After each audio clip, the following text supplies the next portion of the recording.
708 on CJAD. Welcome to today's Entrepreneur, a program about the entrepreneurial spirit that drives Quebec business. My name is Dan Delmar, along with my co-host, Fuller Landau's Josh Miller. How are you, Josh?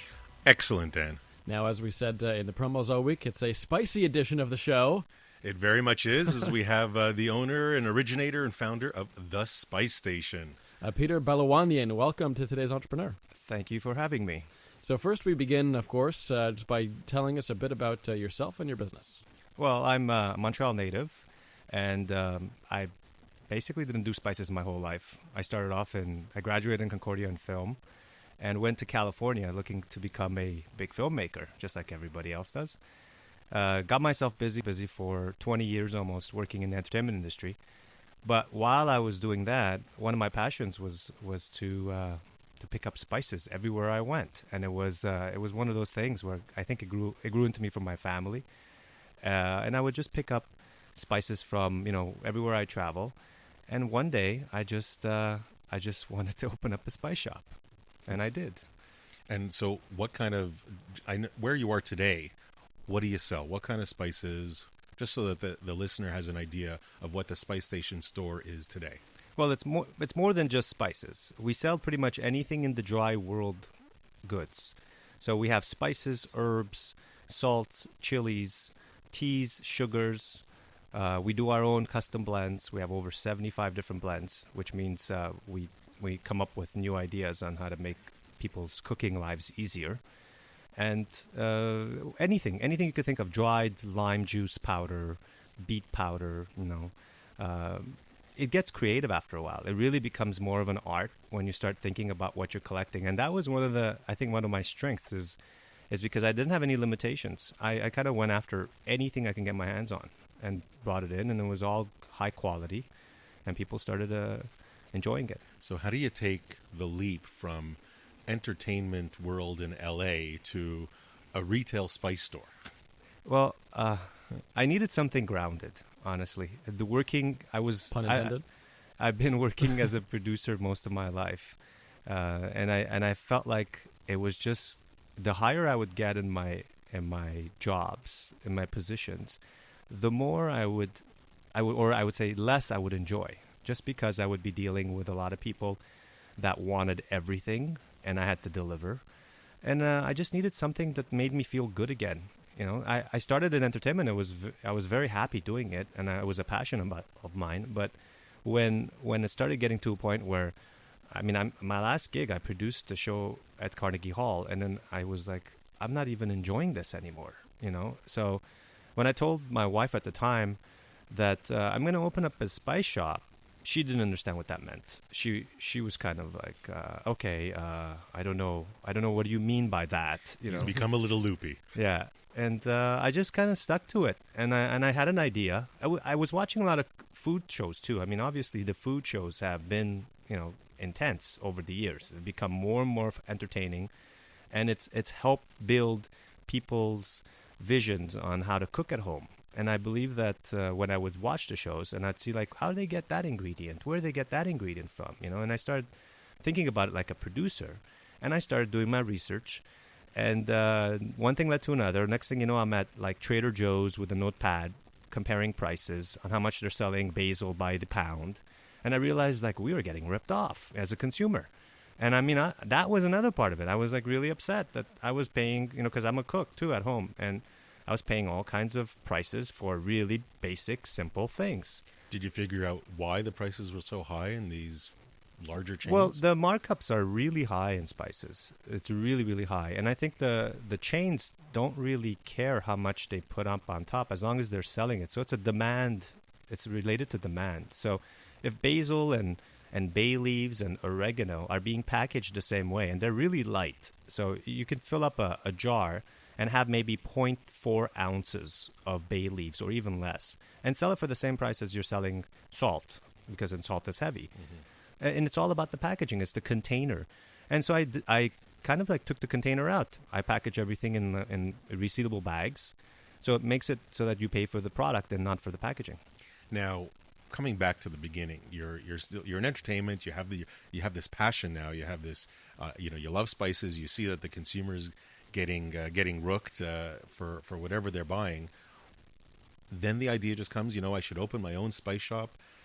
You got to find a location. It's not everywhere that you can have a local spice shop. It's location is really everything. I mean, other than having a great concept, if you don't have a right spot for it, nobody will come, and it'll be a miss. So I really started looking and scouting. And again, my producer background helped me out quite a bit, because as a producer, I know what I'm looking for. And I found a spot on Sunset Boulevard in a neighborhood called Sunset Junction, which is in Silver Lake, where I live. It wasn't even on the street.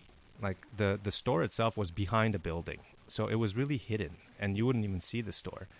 But I loved it. I thought it was perfect, because I thought like it would really represent what the business is, which is spices and taking a journey. And it was almost like you had to find the spot too. And everybody that I brought over to the shop, like let's say my production manager of my previous show and my brander, they all hated it. They all said, "You got no visibility. You got nothing here. You're gonna waste your money. People are not gonna know you're here." And I just kind of stuck to my guns, and I said, "No, it's gonna be really good. It's gonna be a good spot, because the neighborhood is a great neighborhood." So I knew there was a lot of walkers, and I knew the neighborhood itself would support it. So you went against the experts. You went against the real estate experts, some of the retail, some of your buddies, and you said, "You know what? This is my passion. This is where it's going to go, and that's what's going to work." An interesting step. And when we come back from the break, we'll see what other original thoughts and ideas that Peter had that he took to the full extent. Location, location, location. On today's Entrepreneur with our guest Peter Balawanian of the Spice Station. Inspiring stories from outstanding business people. Dan Delmar along with Joshua Miller of Fuller Landau on today's Entrepreneur, and our guest Peter Balawanian of the Spice Station. Now we're talking about location. Your first location, Silver Lake, you said it was behind a building. How and you had friends and trying to get their opinions and their ideas, and you just went against the grain. Why? I had a gut feeling. And plus the space itself was really ideal for what I wanted to do. It had a water fountain. It had a patio space for me to expand and do like outdoor cooking events. It had an extra building that I ended up taking 6 months down the line and turning it into my tea room. So I just saw the space, because in California it's summer most of the time, so you could use your outdoor space. The building itself wasn't that big, but with the outdoor space and the entrance, it became a really nice space.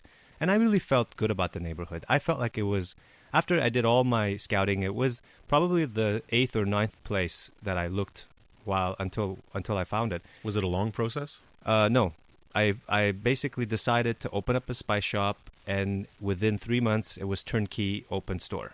So finding the place took me a month, and then 2 months building the space up.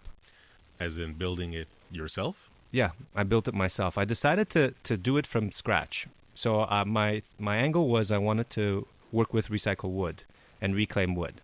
I felt like it would really represent the business. And I even have a sign in the store saying no trees were killed in the making of the store.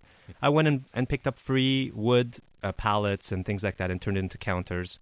And then I even bought recycled wood in California, where there is a business there as well. But I had to take off those nails, and I have to sand it down and then stain it and then build it up myself. At the time, I'm a decent kind of handyman. But obviously, it's easier to do it with a partner. So my wife's brother-in-law is a really good handyman. And I flew him in from upper state New York, and he helped me actually put up the shelves when the time came within a week. Now, you said the store was recessed back. How do you get people to know where you are? What did you do for marketing back then? Well, I had a great sign on Sunset. My brand, the colors and everything were very attractive. And I just felt that the what I was doing and what I was selling in the neighborhood was just gonna be able to sell itself. And the idea of them finding the store became part of the charm of the store.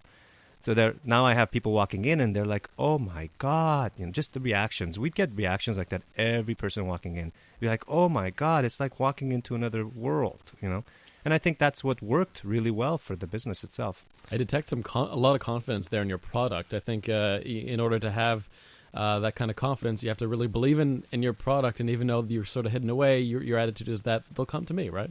Yeah, I really believed in that theory. What was it? It was an Austin Powers movie or something that they said just build it and they will come. But there's a Well, comedy that version. and Field of Dreams, but Field of yes. Dreams. Well, I really believe in the fact that if you do have something really special, and if you believe in it, and if it's something unique, because I didn't have any competition. Believe it or not, LA didn't even have a spice store, like a spice store. They had grocery stores that sold spices. I would go buy my spices from ethnic stores, and it was difficult because if I needed Mexican spices, I'd go to the Latin Quarter. If I needed Asian spices, I'd go to the Asian markets, and so on. So I felt like what I'm doing was something very unique, and I felt like it was going to be appreciated, and it was.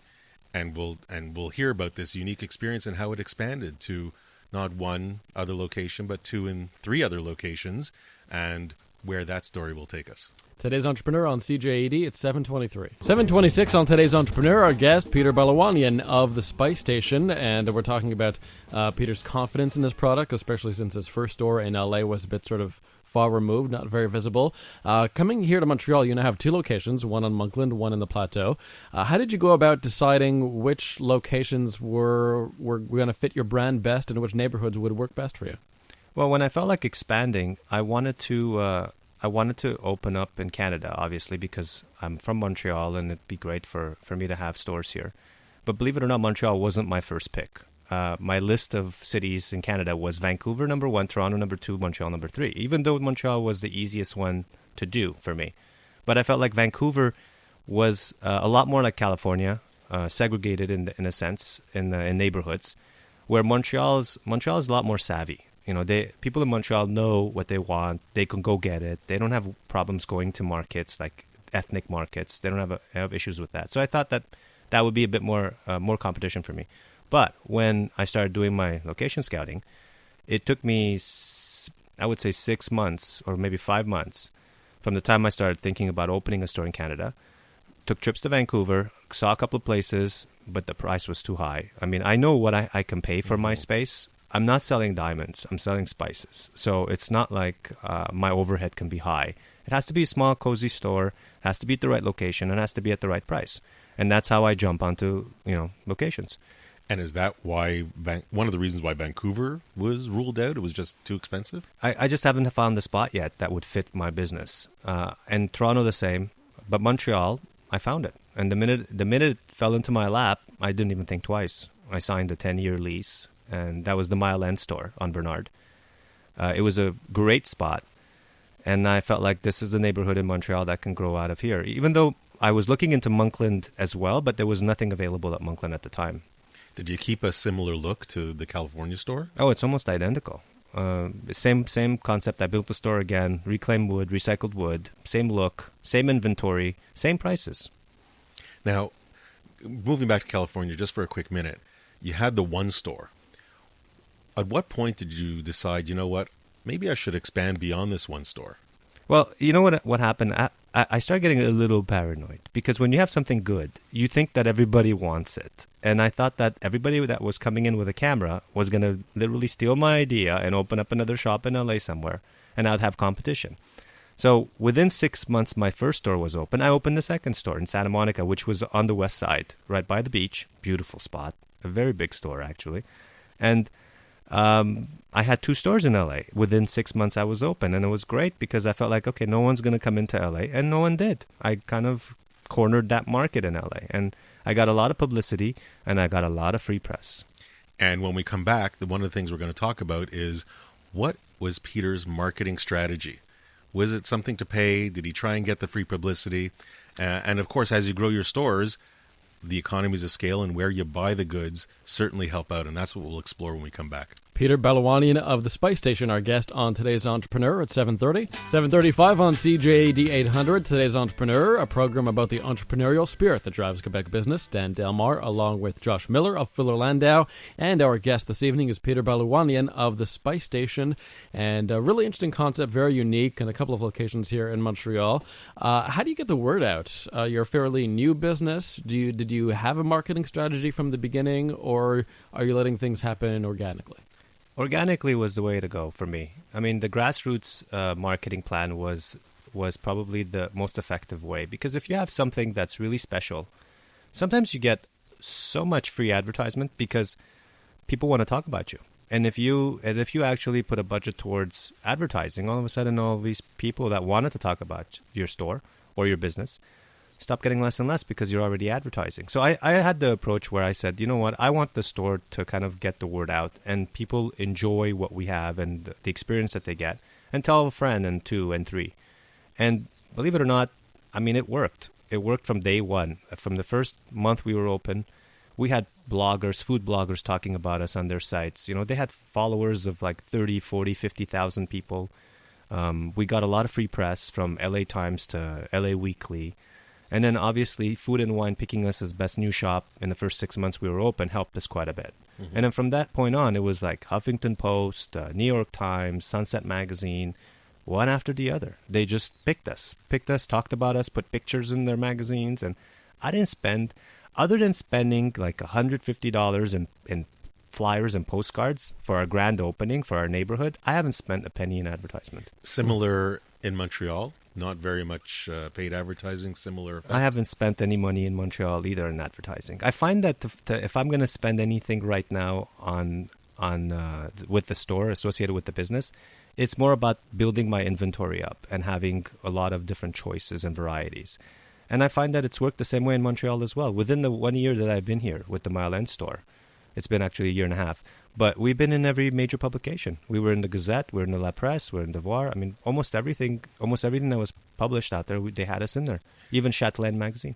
Do you think that if you did spend any money on advertising, your sales or your turnover would be even better?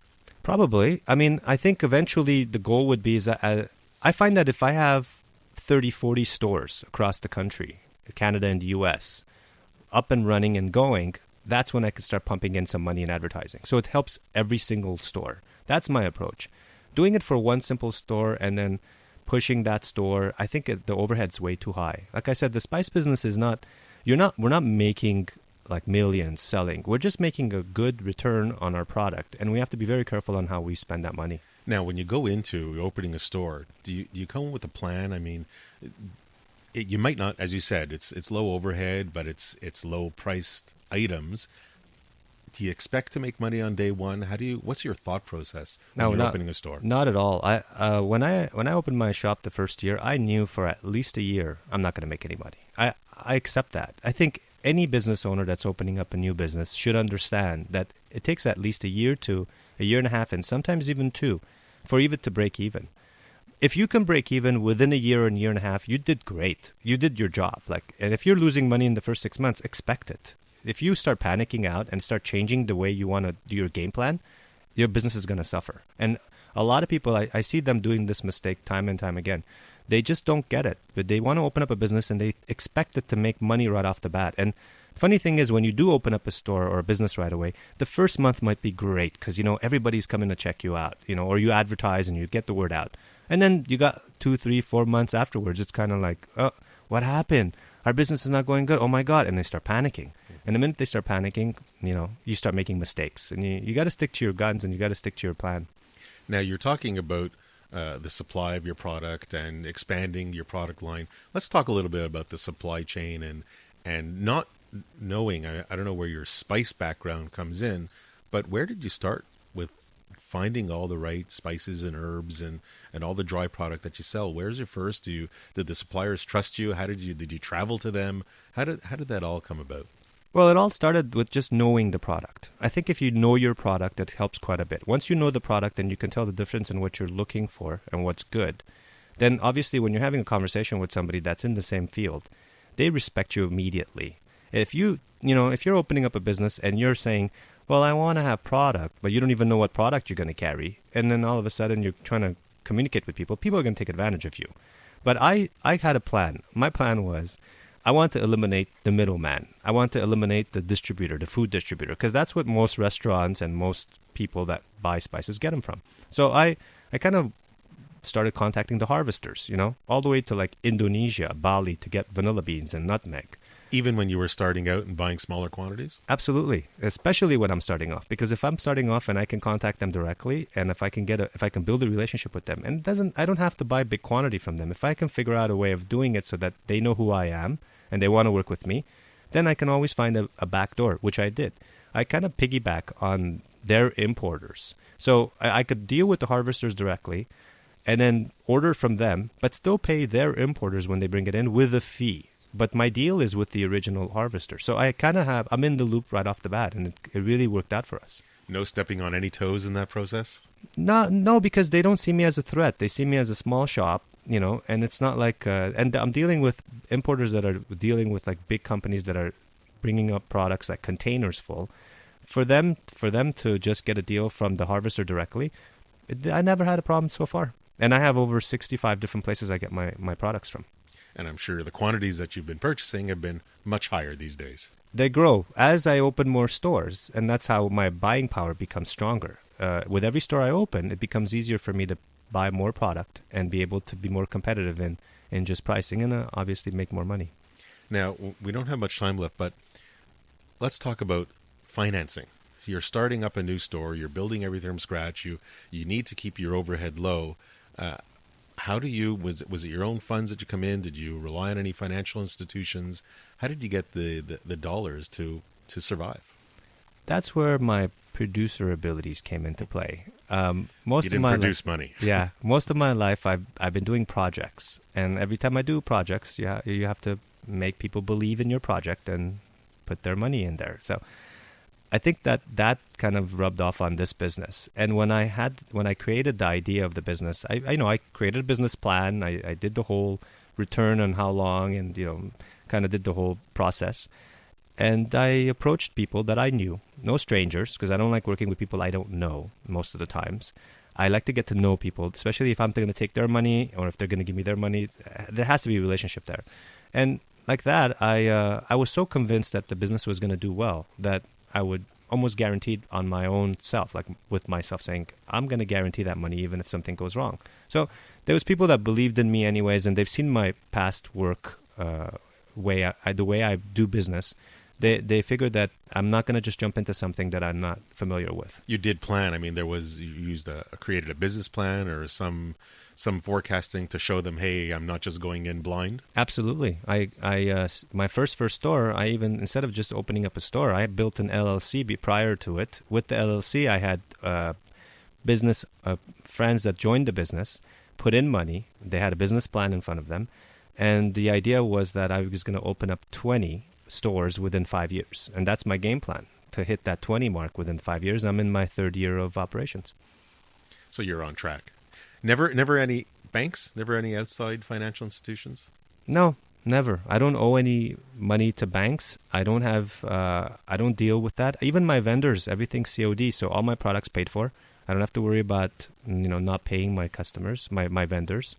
I feel like it's a good way of doing business. When you don't owe anything to anybody, you can, you feel good about selling stuff in your store, and you're not worried about replacing it after, because that money that you're getting is always going back into the business. And it's a system that you can apply, and it can work really well. So that's why he's so relaxed and calm. Yeah, and there's so much more to the story. There's so many more questions, but as we run out of time, we can certainly hear the conviction, the passion, the knowledge of the product, and the you just stick to your guns and you know what you want. And certainly for entrepreneurs, you got to stick to your guns. You got to, certainly can ask the questions when you don't know or don't have that knowledge in a specific area, but know what you want, go after it, use your resources from past lives, and make it happen from there. And I think the context of an LA and a Canadian, or US and a Canadian shop, is rather interesting, and I think we're going to talk a little bit more about that when we come up after the break. Tax issues across the border. Ernie's going to help us out with that on Today's Entrepreneur. It's 7:49 on Today's Entrepreneur. Inspiring stories from outstanding business people, Dan Delmar and Josh Miller of Fuller Landau.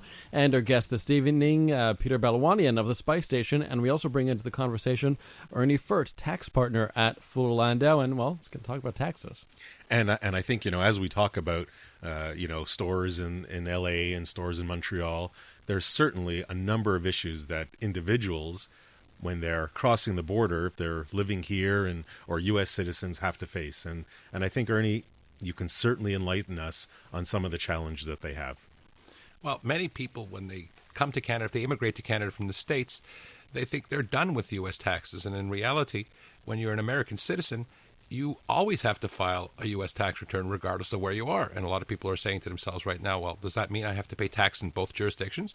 And the answer is no. If there's a treaty between the jurisdiction that you are in, which is Canada right now, and the United States, then you're going to be paying tax in one jurisdiction but reporting in both. Unless you have income that's coming from U.S. sources and income that's coming from Canadian sources, then your return gets rather complicated.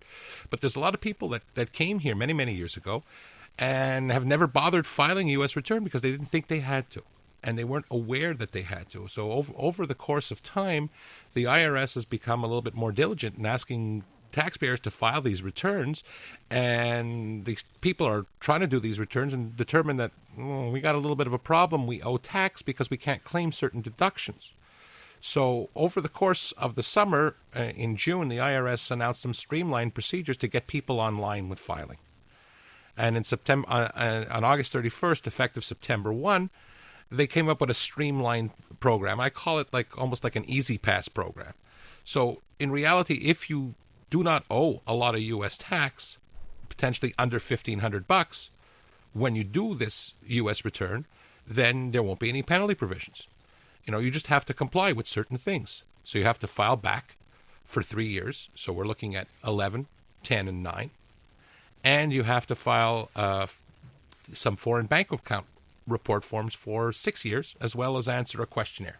So you're telling me that some kid, newborn, born in Florida, lives there for 3 months of his life, family brings him back to Canada, has never obviously worked in the States, lived there for a few months, was born there. Probably on his passport it says where he's born, his Canadian passport. So you're saying that this gentleman, this entrepreneur, must report in the United States? Anybody who is a U.S. citizen has to report in the United States.